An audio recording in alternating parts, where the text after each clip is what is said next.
Airport অথবা বিমানবন্দর। আপনারা এয়ারপোর্ট বা বিমানবন্দর বলতে কি বুঝেন, যে এখানে শুধু প্লেন ওঠানামা করে? এটি কিন্তু সম্পূর্ণ একটি ভুল ধারণা।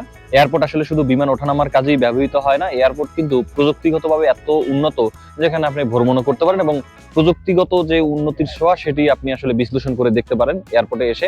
বিমানবন্দরের প্রতিটি সেক্টরে অত্যন্ত দক্ষতার সাথে সবকিছুই কিন্তু নিয়ন্ত্রণ করা হয়। বিশ্বের সবচেয়ে বড় ব্যস্ত এয়ারপোর্ট হচ্ছে হার্টসফিল্ড জ্যাকসন আটলান্টা ইন্টারন্যাশনাল এয়ারপোর্ট। এখানে বছরে প্রায় 10 কোটিরও বেশি যাত্রী ওঠানামা করেন। এয়ারপোর্টগুলো মূলত অত্যন্ত পরিকল্পিত হয়, লাগেজ হ্যান্ডেলিং থেকে শুরু করে সবকিছুর নিয়ন্ত্রণ করতে একটি এয়ারপোর্টে 1000-এরও বেশি কর্মী কাজ করে। প্লেনগুলো নিয়ন্ত্রণ করে এয়ার ট্রাফিক কন্ট্রোলাররা। আর সবচাইতে বড় ফ্লাইটটি নিয়ন্ত্রণ করে সিঙ্গাপুর এয়ারলাইন্স। এটি সিঙ্গাপুর থেকে নিউ ইয়র্কে যাওয়ার সময় প্রায় 18 ঘন্টা আকাশে থাকে। চিন্তা করতে পারেন, প্রায় একদিন। আর এয়ারপোর্টে শুধুমাত্র যে যাত্রীবাহী বিমানগুলো ওঠানামা করে এমনটা নয়, 40%-এরও বেশি প্লেন যা পণ্য পরিবহনে কাজ করে।